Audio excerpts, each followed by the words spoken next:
Bonjour à tous, c'est Padam pour vous présenter aujourd'hui un nouveau sapin en sucette. Et aujourd'hui, je me suis posé la question si le foie peut se reconstituer et si l'estomac peut ne pas se digérer, en plus du fait qu'il qu'il a du mucus pour se protéger, il se digère un petit peu d'après ce que j'ai compris. Mais il arrive à se reconstituer en partie. Alors peut-être qu'il y a des gènes qui lui permettent qui permettent aux organes en question de se reconstituer et peut-être même que l'on pourrait envisager que ces mêmes gènes sont présents dans les cellules de la peau et permet donc de reconstituer la, la quantité de matière qui a été détériorée, voire détruite. Et peut-être pourrait-on, à terme, si l'on arrive à isoler ces cellules et peut-être même ces gènes, à savoir comment reconstituer la myéline des nerfs dans le cas de la sclérose en plaques. Peut-être qu'en utilisant ces gènes, on arriverait à faire en sorte que je crois que c'est les astrocytes qui font la myéline des nerfs, mais à vérifier. Et donc, comme dans le cas de la sclérose en plaques, il y a destruction de la myéline des nerfs.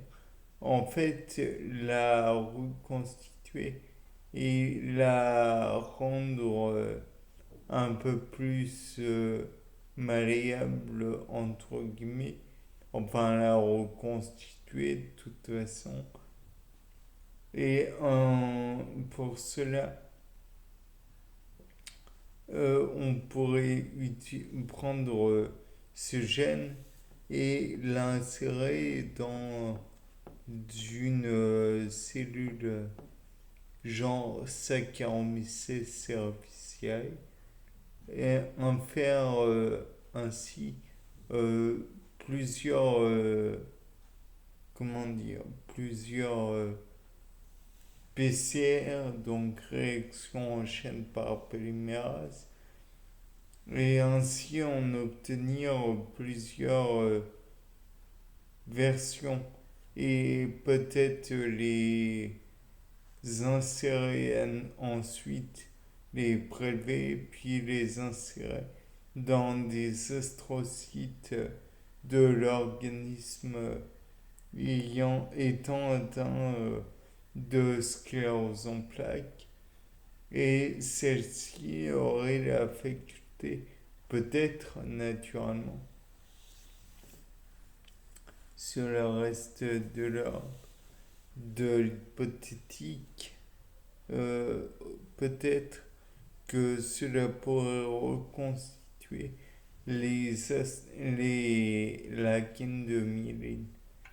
Peut-être même que on pourrait faire en sorte que les astrocytes soient mis en milieu de culture et soient multipliés en ayant ces quelques gènes de reconstruction de la myéline qui va permettre plutôt la reconstruction de l'une des cellules qui va produire la myéline.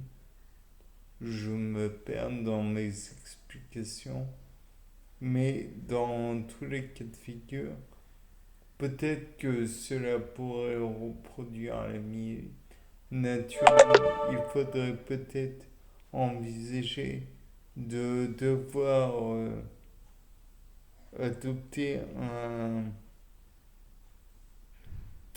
un régime alimentaire spécial pour que comment dire, la myélinisation ou la remyélinisation ne prenne pas trop d'énergie au corps affaibli.